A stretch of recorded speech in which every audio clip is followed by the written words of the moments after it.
Hi. Hi. Hi. So wonderful to see you guys. Let me just say up front that I totally dug this series in Good. every Thank Thanks. you. word. I mean, Liz, I worked with you on a really small part on New Girl. And so from New Girl to like the What were you? dropout, Who were you? I played a prostitute. That's a whole situation.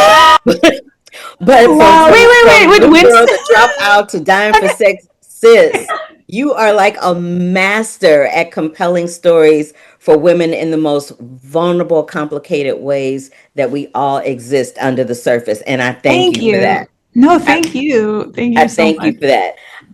But what I'd like to know from you in this moment is I was thinking about the connotations of the word furious.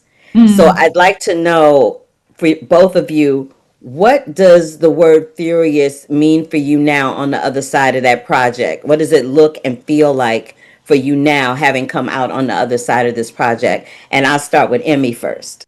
It makes me think of a tornado or something that has a lot of power that starts slow and like builds.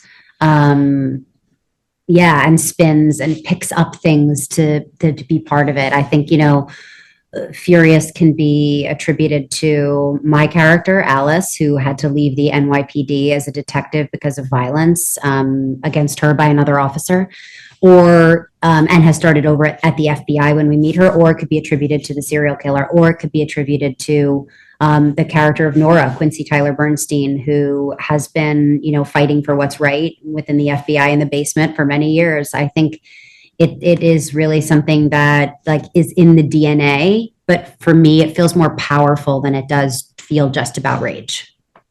And I mean, it's interesting. Like, I feel like I'm not comfortable I'm not comfortable feeling angry. And so like, I wanted to explore in this show also the experience of anger.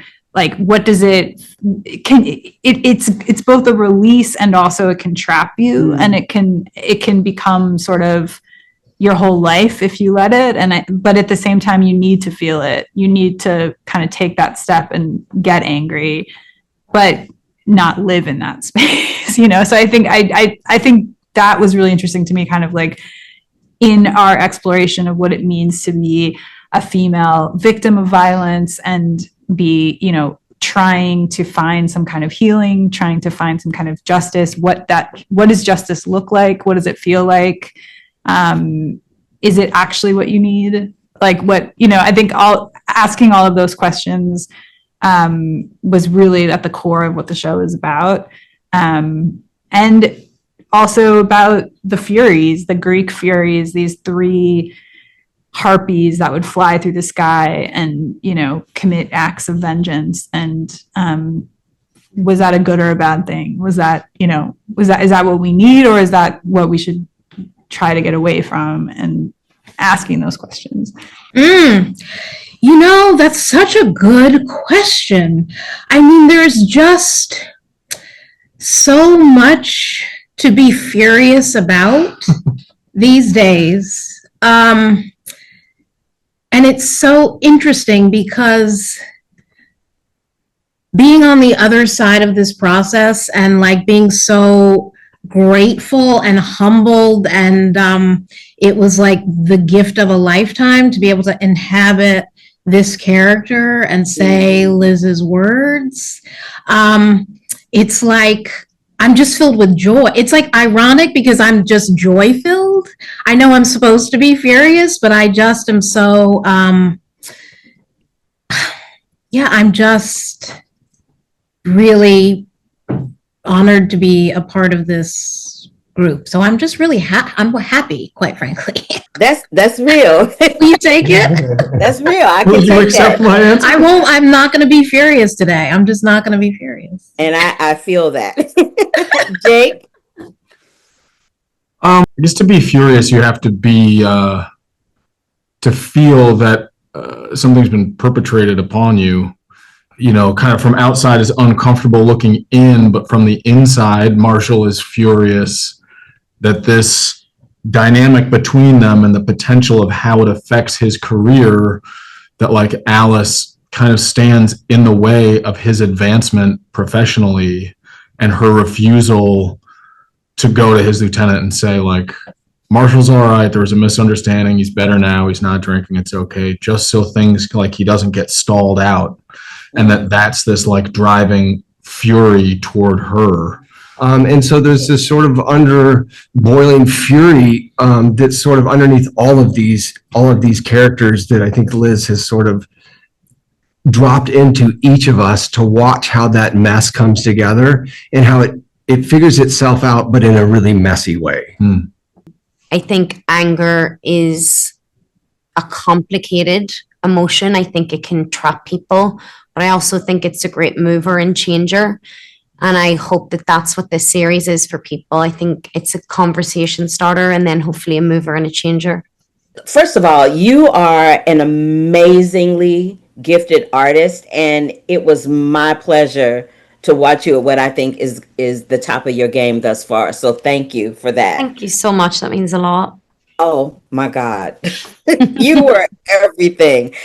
So Catherine to me feels like the fuse of a Roman candle that's being where the fuse is about to be lit, delayed a little bit. She's complicated and yet we wanna hug her, right? But what was the process that you used, Lola, to bring Catherine to life that wasn't on the page?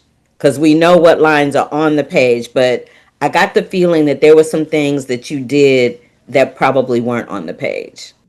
I think for me, it feels kind of a bit more, not to sound incredibly woo-woo, but spiritual. And it's something that I don't really understand and kind of don't really want to, because I think it works.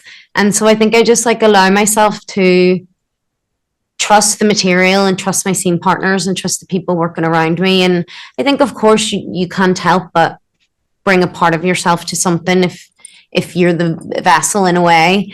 There's always going to be residue. And I think, you know, with this particular job and the content of it, of course, there are things that resonated with me and I think will resonate with a lot of people for the same reasons and anger that it brought up. And I think the explosiveness of that probably came out a lot.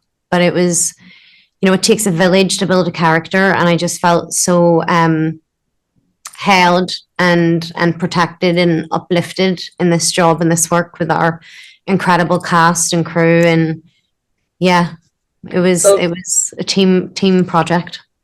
Lola, thank you so much for giving me a slice of your time today. I really, really do appreciate it. And I meant what I said at the start. You are a firecracker. Thank you so much, Paul. That means an awful lot. My pleasure. I just want to glow you up one last time. I have been an actress that actually worked with Liz at some point. And so when I see actors bring stuff that wasn't on the page onto the screen the way all three of you individually and collectively hand, it just makes my heart burst. Thank you so much for giving me a piece of your time today and for allowing me to witness your brilliance in this series. It was amazing.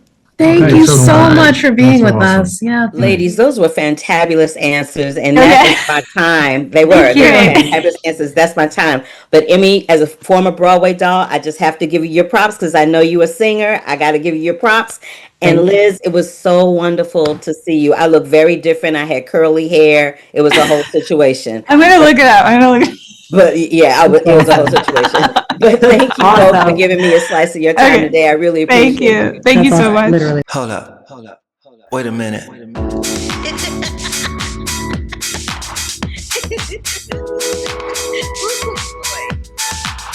I wish you love, peace, and hair grease. Love, peace, and hair grease, y'all.